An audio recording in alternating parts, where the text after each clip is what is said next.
سيئات أعمالنا من يهده الله فلا مضل له ومن يضلل فلا هادي له وأشهد أن لا إله إلا الله وحده لا شريك له وأشهد أن محمدا عبده ورسوله أما بعد فإن خير الحديث كتاب الله وخير الهدي هدي محمد صلى الله عليه وسلم وشر الأمور محدثاتها وكل محدثة بدعة وكل بدعة ضلالة وكل ضلالة في النار. أعوذ بالله السميع العليم من الشيطان الرجيم. بسم الله الرحمن الرحيم. يا أيها الذين آمنوا اتقوا الله حق تقاته ولا تموتن إلا وأنتم مسلمون. يا أيها الناس اتقوا ربكم الذي خلقكم من نفس واحدة وخلق منها زوجها وبث منهما رجالا كثيرا ونساء واتقوا الله الذي تساءلون به والأرحام إن الله كان عليكم رقيبا. يا أيها الذين آمنوا اتقوا الله وقولوا قولا سديدا يصلح لكم أعمالكم ويغفر لكم ذنوبكم ومن يطع الله ورسوله فقد فاز فوزا عظيما. أعوذ بالله من الشيطان الرجيم. بسم الله الرحمن الرحيم.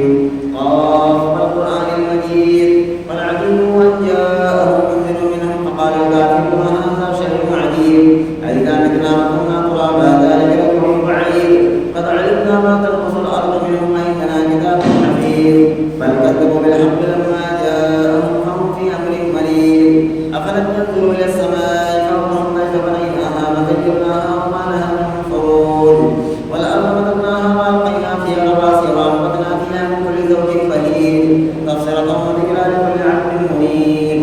قال الله تعالى في القرآن المجيد إن الله وملائكته يصلون على النبي يا أيها الذين آمنوا صلوا عليه وسلموا تسليما. يا رب صل وسلم على محمد وآله وصحبه أجمعين خصوصا على أفضل البشر بعد الأنبياء بالتحقيق أمير المؤمنين أبي بكر الصديق وعلى الناطق بالصدق والثواب أمير المؤمنين عمر بن الخطاب وعلى كامل الحياء والإيمان أمير المؤمنين عثمان بن عفان وعلى والد كل طالب أمير المؤمنين علي بن أبي طالب وعلى الإمامين الهمامين السعيدين الشهيدين أبي محمد الحسن وأبي عبد الله الحسين وعلى أمهما سيدة النساء فاطمة الزهراء وعلى أمه الشريفين المطهرين من الأدناس الحمد والعباس وعلى السنة الباقية من الأشرة المبشرة وسائر الصحابة والتابعين رضوان الله تعالى عليهم أجمعين. اللهم اغفر للعباس وولده مغفرة ظاهرة وباطنة لا تغادر ذنبا. الله في أصحابي لا تأخذهم برد من بعدي فمن أحبهم فبحب أحبهم ومن أبغضهم فببغض أبغضهم وخير من قرني ثم الذين يلونهم ثم الذين يلونهم. اللهم أيد الإسلام وأنصاره وأذل الشرك وأسراره. بارك الله لنا ولكم في القرآن العظيم ونفعنا وإياكم بالآيات والذكر الحكيم إنه تعالى جواد كريم ملك بر رؤوف رحيم.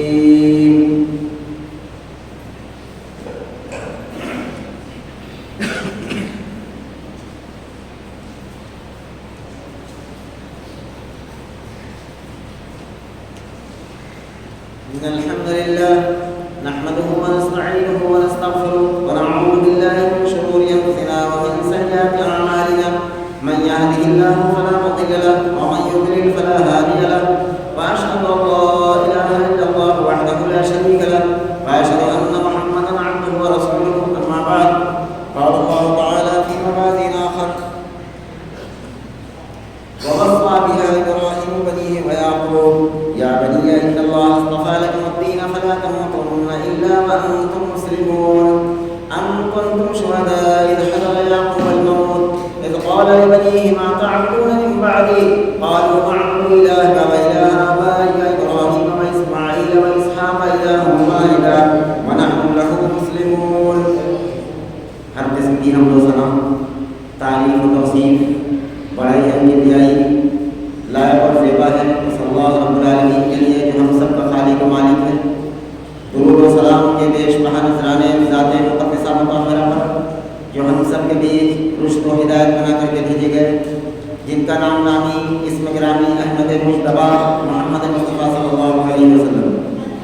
میرے بھائیوں اور بزرگوں، اللہ رب العالمین نے اپنی کتاب قرآن مجید کے اندر انسان کی زندگی کے ہر پہلو کو بیان کیا ہے اور اس کے اندر آنے والی ہر کمزوری کو اللہ رب العالمین نے بخوبی بیان کیا ہے۔ اسی لیے یہ ہے کہ انسان اگر اپنے ایمان کو قوی بنانا چاہتا ہے، اپنے ایمان کو طاقتور بنانا چاہتا ہے، ایمان کو مضبوط بنانا چاہتا ہے، تو اس کے لیے ضروری ہے کہ اللہ کی کتاب پڑھے اور اللہ کی کتاب سنے اور سن کر اس پر عمل کرے اور اسی کو دوسروں تک پہنچائے۔ یہ اصل ہے ایمان کی غذا۔ اور دنیا کے اندر افسوس یہ ہے کہ سب سے زیادہ اگر یقین کیا گیا ہے تو صرف اسی کتاب، اسی اللہ کی کتاب قرآن مجید کو کیا گیا ہے۔ گھروں کے اندر، مسجدوں کے اندر بہت ساری کتابیں پڑھی اور سنی جاتی ہیں، گھروں کے اندر بے شمار کتابیں ہوتی ہیں، پڑھی اور سنی جاتی ہیں، لیکن جو ایمان کا سرچشمہ ہے، جو ہدایات کا سرچشمہ ہے، جس کو پڑھ کر اور جس کو سن کر بڑے سے بڑے بگڑیل قسم کے انسان، بڑے سے بڑے ایسے لوگ جو رسول اللہ صلی اللہ علیہ وسلم کے دشمن تھے، انہیں جب ہدایت ملی تو اسی کتاب قرآن مجید کے ذریعے ہدایت ملی۔ اور یہ اس دور کے اندر بھی ہر بیماریوں سے شفا قرآن تھا۔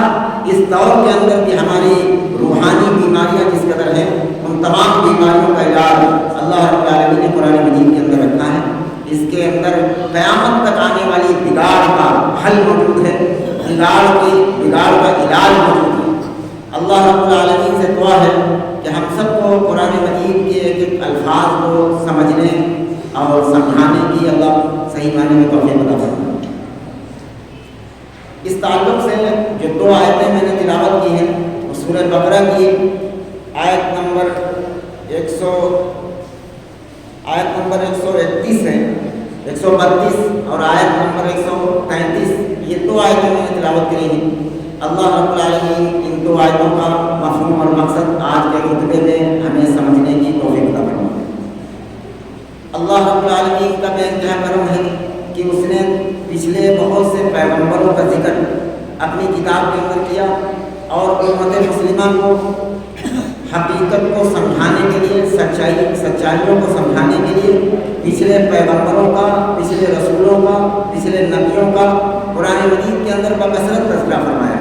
چنانچہ اس آیت کریمہ کے اندر اللہ رب العالمین نے ان دو بڑی ہستیوں کا ذکر فرمایا، وَوَصَّىٰ بِهَا إِبْرَاهِيمُ بَنِيهِ وَيَعْقُوبُ، ہم نے وصیت کی ابراہیم کو اور یعقوب کو، وَوَصَّىٰ بِهَا إِبْرَاهِيمُ بَنِيهِ وَيَعْقُوبُ، اور انہوں نے جانتے کس کو نصیحت کی، یا بنی، اپنے بیٹے کو، اپنے بیٹوں کو سمجھایا، ان اللہ اصطفیٰ لکم الدین فلا تموتن الا وانتم مسلمون، اپنی اولاد کو نصیحت کی، اے ہمارے بچوں، اللہ تعالیٰ نے تمہارے لیے اس دین کو پسند فرمایا اور دیکھنا خبردار تم مسلمان ہو کر مرنا۔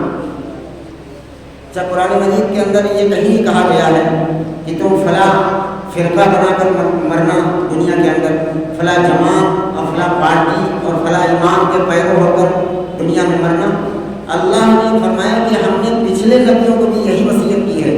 انہوں نے اپنے بیٹوں کو سمجھایا، یا بنیا، اے میرے بچوں، ان اللہ اصطفیٰ لکم الدین، دیکھیے اس دین کو اللہ نے تمہارے لیے پسند کیا ہے، فلا تموتن الا وانتم مسلمون، تم کسی اور طریقے پر مت مرنا بلکہ مسلمان ہو کر مرنا، مسلمان ہو کر مرنا۔ تو اس سے یہ پتہ چلتا ہے کہ آدمی کو ہر گروہ سے، ہر پارٹی سے، ہر جماعت سے نکل کر سیدھا سادہ مسلمان بن جانا چاہیے انسان کو۔ کوئی پارٹی، کوئی فرقہ، کوئی جماعت اس طرح کی نہ کرنا چاہیے بلکہ سیدھا سادہ مسلمان بن جانا چاہیے۔ اب مسلمان کیا آتا ہے، مزید گفتگو میں آنے کی کوشش کر رہا ہوں۔ سب سے پہلی چیز آیت نمبر 135 کے اندر اللہ رب العالمین نے بیان فرمایا۔ دوسری نصیحت حضرت یعقوب علیہ السلام نے کیا کی ہے، فرمایا کہ ام کنتم شہداء اذ حضر یعقوب الموت، وہ کیا تم اس وقت موجود تھے؟ اللہ رب العالمین نے ایک بات کو وزنی بنانے کے لیے یہ لفظ کہا، کیا تم اس وقت دیکھ رہے تھے جب حضرت یعقوب علیہ السلام کی موت کا وقت آیا، اس آیت کریمہ سے یہ بھی پتہ چلتا ہے کہ نبیوں کو بھی موت آتی ہے۔ ان کنتم شہداء اذ حضر یعقوب الموت، اس میں سیدھا لفظ ہے، اس میں کوئی مثال و خاص کا کوئی لفظ موجود نہیں ہے۔ اذ حضر یعقوب الموت، اس وقت تم دیکھ رہے تھے کہ جب حضرت یعقوب علیہ السلام کا موت کا وقت آیا۔ حضر یعقوب الموت، موت جب یعقوب علیہ السلام کے سامنے حاضر ہوئی، قریب آیا موت کا وقت، تو انہوں نے کیا کیا؟ اذ حضر یعقوب الموت اذ قال لابنه ما تعبدون من بعدی، اذ قال لابنه ما تعبدون من بعدی، اپنے بیٹوں کو بلایا، اپنے بچوں کو بلایا، اور سب سے پہلا جو سبق تھا مسلمان ہونے کا، اسلام کا جو سب سے پہلا سبق ہے، اس سبق کو اپنی موت کے وقت اپنے بیٹوں کو یاد دلایا اور کہا اذ قال لبنیہ ما تعبدون من بعدی، اے میرے بچوں یہ بتاؤ کہ تم میرے بعد تم کس کی عبادت کرو گے؟ یہ نبی کی زندگی میں اور عام آدمی کی زندگیوں میں فرق ہوتا ہے۔ نبی آخری سانس تک آخرت کی فکر رکھتا ہے کہ کس طرح سے انسان جہنم سے بچ جائے اور جنت میں جانے والا بن جائے۔ ہر نبی کی آخری سانس تک یہی فکر ہوتی ہے۔ چنانچہ ہم سب کے آقا جناب محمد رسول اللہ صلی اللہ علیہ وسلم کی یہ فکر آخر وقت تک تھی، یہاں تک کہ رسول اللہ صلی اللہ علیہ وسلم کے چچا ابو طالب کا جب انتقال ہونے لگا اور آخری وقت تک انہوں نے کلمے کا انکار کیا، لیکن رسول اللہ صلی اللہ علیہ وسلم نے آخری سانس تک کہا کہ چچا میرے کان میں یہ کلمہ کہہ دو، تو میں کہا کہ بیٹا اس سے فائدہ کیا ہوگا؟ تو رسول اللہ صلی اللہ علیہ وسلم نے فرمایا کہ اشہد لک بہا یوم القیامہ، صحیح مسلم کی روایت ہے کتاب ایمان جنرل، کہا اشہد لک بہا یوم القیامہ، اسی کلمے کی وجہ سے میں قیامت کے دن تمہارے لیے گواہی دے دوں گا۔ تو انہوں نے فرمایا، انہوں نے کہا کہ بیٹا، اور ان کے ساتھ میں بنو قریش کے بعض کفار ان کے پیکانے کی طرف موجود تھے، بعض کافر موجود تھے، اور کہا ابو طالب اس محمد کی باتوں میں مت آنا صلی اللہ علیہ وسلم، اس کی باتوں میں مت آنا، کہیں ایسا نہ ہو کہ اس کی باتوں میں آ کر تم اپنے باپ دادا کا دین چھوڑ کر مرو۔ ابو طالب نے کہا کہ بیٹا مجھے آر نہیں پسند ہے، مجھے نام پسند ہے، اگر یہ لوگ مجھے آر نہیں دلاتے کہ ابو طالب مرنے کی وجہ سے، موت کے ڈر کی وجہ سے اپنے باپ دادا کا دین چھوڑ دیا، یہ آر نہیں دلائی جاتی تو میں اس کلمے کو پڑھ کر تمہاری آنکھ کو ٹھنڈا کر دوں۔ چنانچہ اسی حال میں آخری سانس تک رسول اللہ صلی اللہ علیہ وسلم کو فکر رہی کہ میرا چچا جہنم سے بچ جائے۔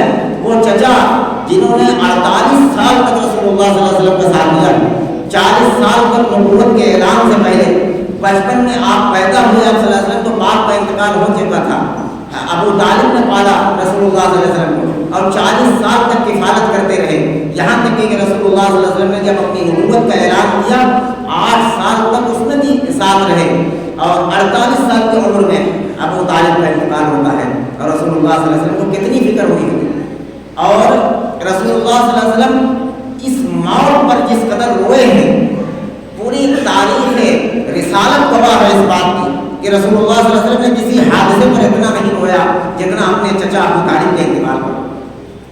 رسول اللہ صلی اللہ علیہ وسلم کے زاروں قطار آنسو نکل رہے تھے اس وجہ سے کہ جو چچا 48 سال تک میری خدمت کرتا رہا، 48 سال تک مجھے میری کفالت کرتا رہا، وہ چچا جہنم سے نہیں بچ سکا، اس لیے کہ ایمان کے بغیر آدمی دنیا سے چلا جائے اسے کوئی نہیں جہنم سے بچا سکتا۔ یہاں تک کہ رسول اللہ صلی اللہ علیہ وسلم نے 2 لوگوں کو بھیجا اور کہا نہیں جاؤ کسی گڑھا کھود کر ان کو گاڑ دو، اور جب گاڑ کر واپس آئے، صحیح مسلم کی روایت ہے، تو رسول اللہ صلی اللہ علیہ وسلم نے فرمایا کہ وہ غسل لو، تم لوگ غسل کرو، اس لیے کہ انما المشرکون نجس، مشرک اتنا نجس ہے کہ اگر اس کی قبر میں کوئی اتر جائے تو اس پر غسل فرض ہو جاتا ہے۔ اللہ کے ساتھ شرک کرنے والا اتنا نجس ہے کہ اگر اس کو کوئی قبر میں اتار دے تو اس شخص پر غسل فرض ہو جاتا ہے۔ رسول اللہ صلی اللہ علیہ وسلم نے فرمایا کہ وہ غسل تم لوگ غسل کرو، جو 2 لوگ گئے تھے ان کو زمین میں گاڑا، اور اس کے بعد رسول اللہ صلی اللہ علیہ وسلم نے فرمایا کہ احمد اہل النار ابو طالب وهو نعلین وهو یغلی دماغه، جہنم کے سب سے اوپر کے حصے میں میرے چچا ابو طالب ہوں گے، اور ان کو سب سے ہلکا عذاب دے دیا جائے گا کہ ان کو آگ کی 2 جوتیاں پہنائی جائیں گی جس کی وجہ سے ان کا دماغ چھوڑے جہنم میں جانا. رسول اللہ صلی اللہ علیہ وسلم نے خود بیان فرمایا کہ میرے چچا ابو طالب جہنم میں جائیں گے، اس لیے کہ ایمان کا انکار کر کے دنیا سے مرے. اس سے یہ پتہ چلتا ہے کہ نبی سے یا کسی ولی سے کتنی قریبی رشتہ داری کیوں نہ ہو، کتنا قریب آدمی قریب کا رشتہ دار کیوں نہ ہو، لیکن اگر ایمان و اعمال انسان کے نہیں ہیں تو وہ تمام رشتے آخرت میں ختم ہو جاتے ہیں. اللہ فرمائے گا وَانْتَعَلُوا الْيَوْمَ أَيُّهَا الْمُجْرِمُونَ، آج کے دن مجرم سارے الگ ہو جائیں، چاہے وہ رشتہ دار کیوں نہ ہو، چاہے وہ نبی کے چچا ہی کیوں نہ ہو، سب کے سب کو الگ کر دیا جائے گا. اس لیے کہ اللہ کے نزدیک اگر کوئی چیز چلتی ہے تو وہ ایمان کا رشتہ ہے، اور بقیہ خون کا رشتہ ایمان کے رشتے کے مقابلے میں کوئی معنی نہیں رکھتا.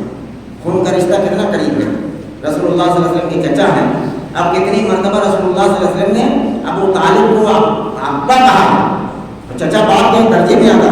اگر کوئی ابو کہہ دے باپ کو کوئی مسئلہ نہیں ہے، رسول اللہ صلی اللہ علیہ وسلم نے خود ابو طالب کو ابو کہا، باپ کے درجے میں آتا ہے. لیکن اس کے باوجود محمد رسول اللہ جیسی ہستی بھی ان کے ایمان کے انکار کی وجہ سے فائدہ نہیں پہنچا سکتا، جہنم میں گئے ابو طالب. تو نبیوں کے آخری درجے کی کوشش یہی ہوتی ہے کہ بندہ جہنم سے بچ جائے. تو یہاں فرمایا کہ اب کنتم شہداء، یہ سورہ بقرہ کی آیت نمبر 134 ہے. فرمایا کہ اب کنتم شہداء اذ حضر یعقوب الموت، جب موت کا وقت قریب آیا یعقوب علیہ السلام کا تو انہوں نے کہا اذ قال لبنیہ ما تعبدون من بعدی، اے میرے بیٹو یہ بتاؤ کہ تم میرے بعد کس کی عبادت کرو گے.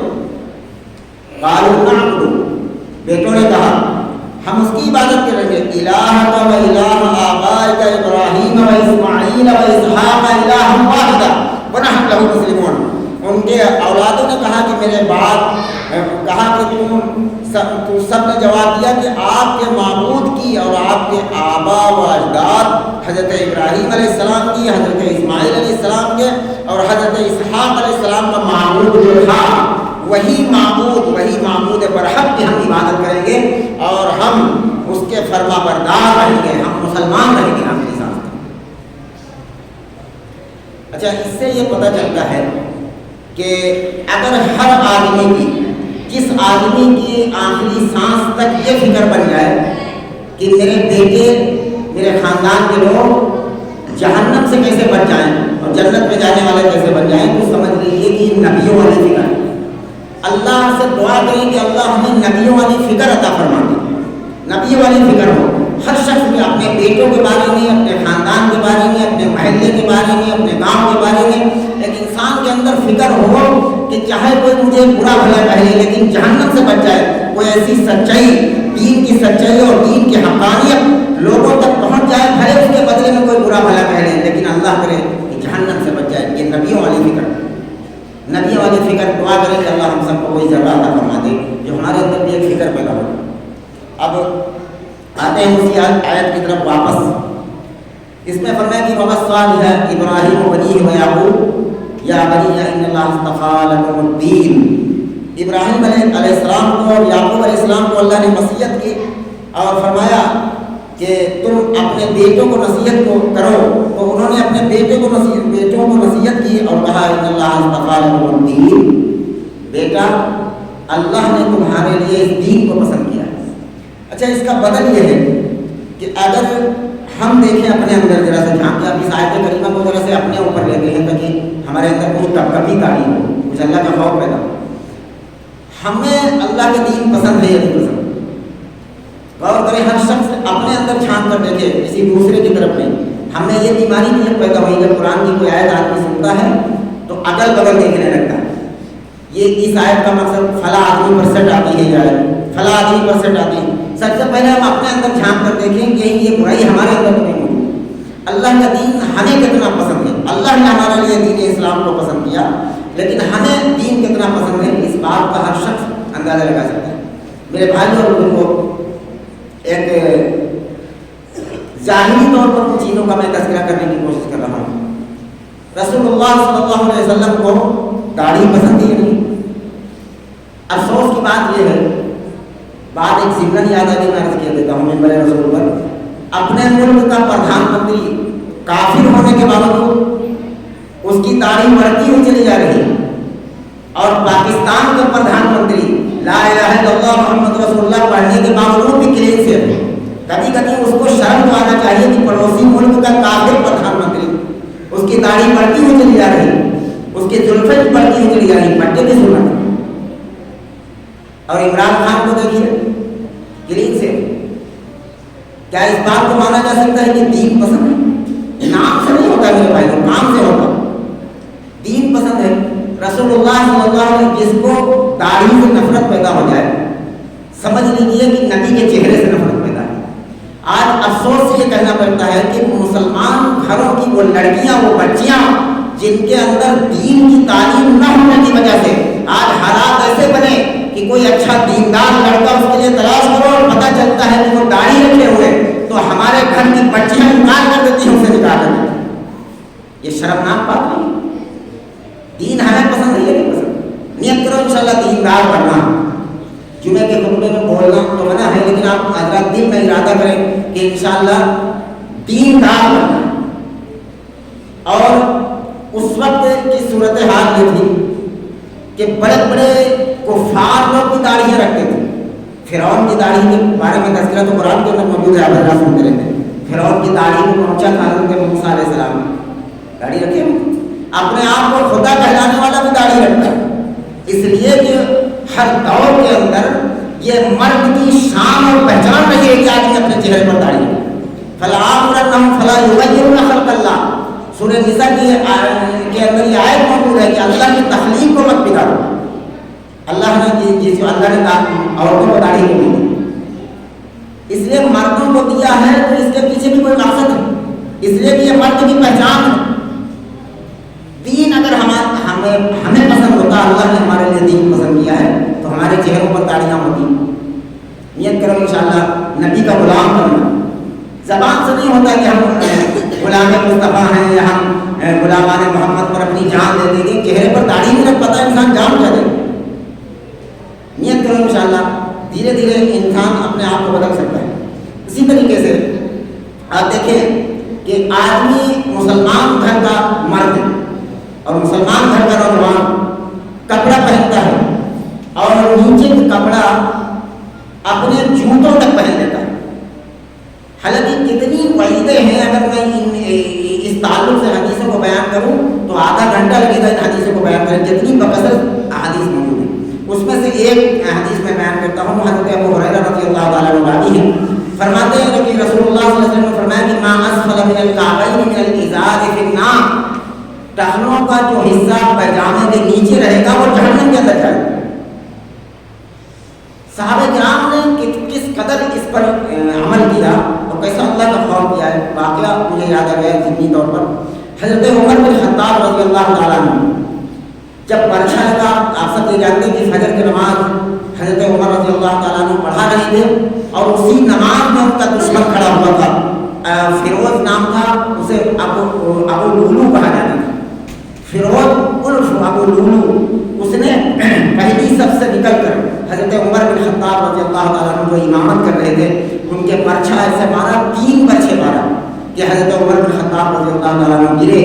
نماز کسی دوسرے شخص نے پوری کرائی، 1 رکعت پڑھا چکے تھے، دوسری رکعت میں ان کو وسیع تاری ہو گئی اور 3 دن تک آپ، یا بعض روایتوں کے اندر 4 دن تک آپ زندہ رہے، اس کے بعد انتقال کر گئے۔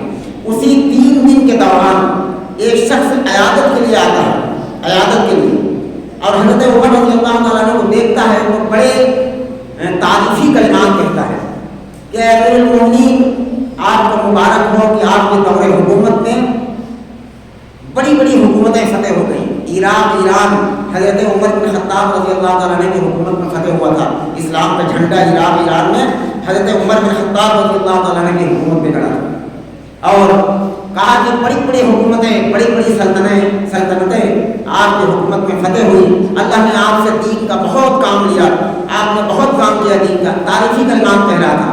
لیکن جب واپس ہونے لگا تو عمر بن خطاب رضی اللہ تعالیٰ عنہ کی سانسیں چل رہی تھی اور حالات یہ تھے کہ پورا پیٹ پھٹ چکا تھا۔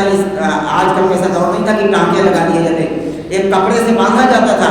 حکیم بتاتا ہے کہ شہد پلاؤ، جب شہد پلایا جاتا تھا تو آنتوں سے نکلنے لگتا تھا، دودھ پلانے کو بتایا جاتا تھا، جب دودھ پیتے تھے عمر رضی اللہ عنہ تو آنتوں سے نکلنے لگتا تھا۔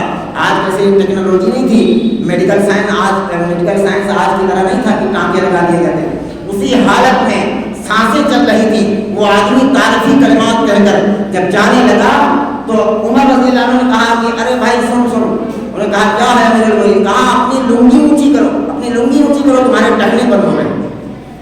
انہوں نے کہا کہ امیر المومنین میں یہ نہیں کہا کہ تکبر کے طور پر کرنا، انہوں نے کہا کہ غلطی سے ہو گیا۔ کہا عمر بن خطاب رضی اللہ عنہ، کیا تمہیں رسول اللہ صلی اللہ علیہ وسلم کی وہ حدیث نہیں یاد ہے کہ جو شخص اپنے اوپر کے کپڑے سے، موزے سے، جرابوں سے ٹکنے بند ہونا کوئی گناہ کی بات نہیں، رسول اللہ صلی اللہ علیہ وسلم نے خود جرابیں پہنی، لیکن اوپر کے کپڑے سے اگر کوئی شخص بند کرتا ہے تو فرمایا عمر رضی اللہ تعالیٰ عنہ نے کہ تم نے وہ رسول اللہ صلی اللہ علیہ وسلم کی حدیث نہیں سنی جس میں رسول اللہ صلی اللہ علیہ وسلم نے فرمایا قیامت کے دن اللہ نظر رحمت ایسے شخص پر نہیں کرے گا، اپنی رحمت کی نگاہ سے نہیں دیکھے گا کہ وہ شخص ٹخنوں سے نیچا پیجامہ پہنتا ہو۔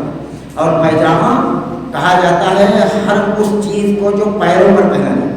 میرے بھائیوں یہ سب چھوٹے ذہنوں کی بات ہے، سب جہالت کی بات ہے کہ پیر پر نماز نہیں ہوتی، لوور پر، سب چیز پر نماز ہو جاتی، کوئی مسئلہ نہیں، یہ سب بناوٹی باتیں ہیں۔ کوئی پینٹ پہن لے، کوئی لوور پہن لے، کوئی پیجامہ پہن لے، لنگی پہن لے، ساری چیزوں پر نماز ہو جاتی ہے، سب بکواس کی باتیں، ایسا کچھ نہیں ہے شریعت کے اندر۔ ہاں البتہ یہ ہے کہ ٹائٹ کپڑا نہ پہنا جائے تھا جو رکوع اور سجود میں دقت دے، اور بقیہ پیچھے اوپر کا کپڑا لمبا ہونا چاہیے کہ اس کے کولے نہ کھلے رہے، بقیہ کوئی پینٹ پہنے کچھ پہنے لیکن ٹکنے سے اونچا پہنے، ٹکنے نہ بنو۔ آپ دیکھیں ڈاکٹر ذاکر نائک صاحب نے دیکھیے پوری دنیا کا دورہ کرتے، پوری دنیا کا کوئی شاید ہی کوئی ملک بچا ہو جہاں دین کی دعوت لے کر نہ پہنچے ہوں، لیکن ہمیشہ پینٹ پہنتے ہیں، لیکن پینٹ ہمیشہ ٹکنے سے اونچا رہتا ہے اور ہر ملک کے لوگوں کے سامنے جاتے ہیں۔ میرے بھائیوں یہ مت سمجھو کہ لوگ ہنسیں گے، لوگوں کے ہنسنے کے چکر میں آ گئے تو یہ دنیا انسان کو جینے نہیں دے سکتی، پنکھے کم، یہ دنیا انسان کو جینا نہیں دے سکتی، دنیا ہمیشہ تانے مارے گی۔ اس بات پر توجہ مت دو کہ لوگ کیا کہیں گے، لوگ کچھ بھی کہتے رہیں، لیکن آپ حضرات اس بات پر توجہ دیں کہ ہمیں اللہ اس کے رسول کیسے راضی ہو جائے، اللہ اس کے رسول کی فرما برداری کیسے ہمارے اندر آ جائے۔ میرے بھائیوں اگر چاہتے ہیں کہ آخرت میں جنت ہم داخلہ ہو جائے اور جہنم سے بچ جائے تو اس کے لیے یہ ضروری ہے کہ ہم غلام رسول اللہ صلی اللہ علیہ وسلم کے غلام بنیں، دنیا کو ہنسنے اور دنیا کو نقلیں کرنے سے، اس سے بالکل اپنا دھیان اور توجہ ہٹا دیں۔ کوئی کچھ بھی کہے ہم تو غلامان محمد، یہ نظریہ ایک مومن کا ہونا چاہیے۔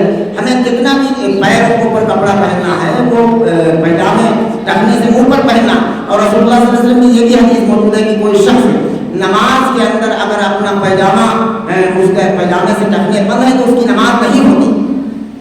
میرے بھائیوں نماز کے اندر بھی نماز کے باہر بھی آدمی کو اپنا لنگی یا کچھ، رسول اللہ صلی اللہ علیہ وسلم نے ایک شخص کو دیکھا کہ وہ لنگی پہنے جا رہا اور لنگی زمین کے قریب پہنچ رہی ہے تو آپ صلی اللہ علیہ وسلم نے کہا فلاں فلاں لنگی، تو اس نے سوچا کہ شاید رسول اللہ صلی اللہ علیہ وسلم اس لیے کہہ رہے ہیں کہ یہ لنگی خراب ہو جائے گی، تو تیسری مرتبہ رسول اللہ صلی اللہ علیہ وسلم نے فرمایا کہ اللہ کی مار ہو تم پر، اپنی لنگی اونچی کرو، تو فرمایا کہ یا رسول اللہ یہ میری لنگی پرانی ہے، اس لیے میں سوچتا ہوں اس کو تھوڑے دن میں رکھ دینا، ختم کر دینا، یہ پرانی ہو چکی۔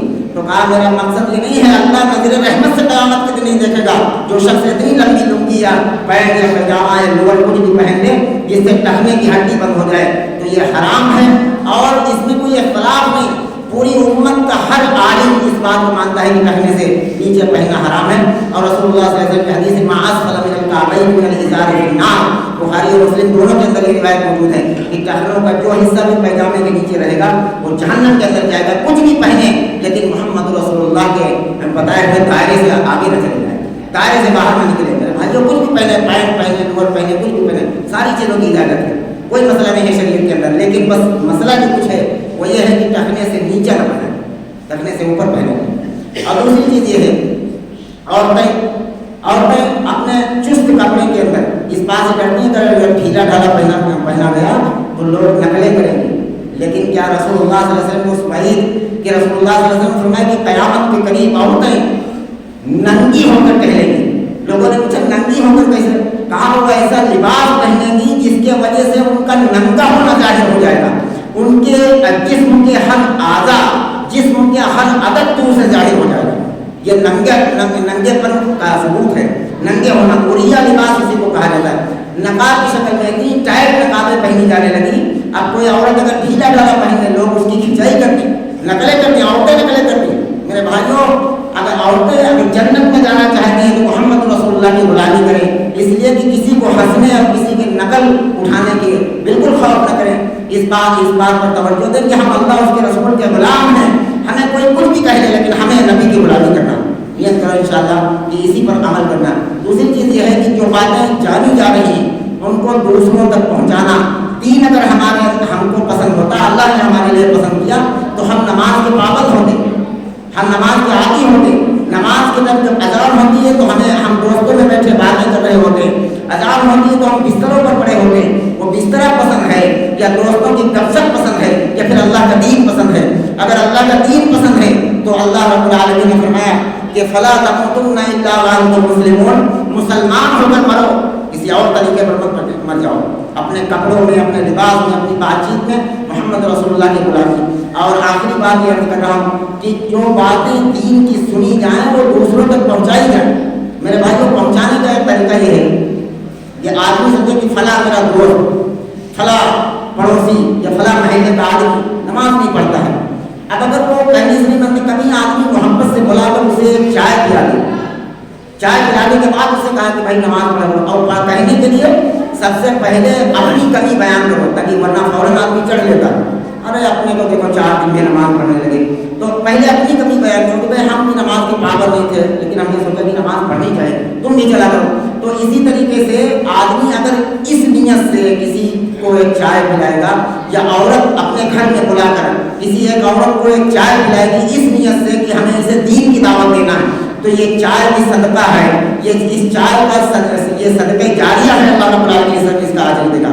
ہم تمام پیسہ خرچ کرتے ہیں لیکن کبھی اس نیت سے خرچ کرنے کی کوشش کریں اپنے دوستوں پر، اپنے احباب پر، کہ اس کے ذریعے ہم کو دعوت دینا ہے لوگوں کو، اس کے ذریعے دین کی طرف بلانا ہے۔ اب چائے پلایا، محبت سے بیٹھایا گیا، چائے پلایا گیا، اس کے بعد کہ نماز پڑھا کرو، نماز فرض ہے، اس کے بغیر کام نہیں چلتا۔ اب آدمی دھیرے دھیرے اثر ہوگا، نیت کرو انشاءاللہ ہم دیندار بنیں گے، نیت کرو، ارادہ کرو انشاءاللہ ہم دیندار بنیں گے اور دین کی دعوت بھی لوگوں کو دیں گے۔ اب نبی کوئی آنے والا نہیں ہے، ہم میں سے ہر ایک کو جس کے اندر کمزوری دیکھیں، کوئی ہمارے اندر کوئی کمی دیکھے، اس کا یہ فرض ہے کہ وہ ہم سے بتائے کہ یہ تمہارے اندر کمی ہے، یہ تمہارے اندر خرابی ہے۔ ہم کسی کے اندر دیکھیں، ہمارا یہ فرض ہے کہ ہم اس کو بتائیں کہ یہ تمہارے اندر خرابی ہے، یہ تمہارے پیٹھ پیچھے کہنے کے بجائے منہ پر کہا جائے کہ یہ تمہارے اندر کمی ہے، اسے دور کرنے کی۔ بھائی کو تباہی و بربادی کی طرف مت جاؤ، واپس آ جاؤ اللہ اس کے رسول کی طرف۔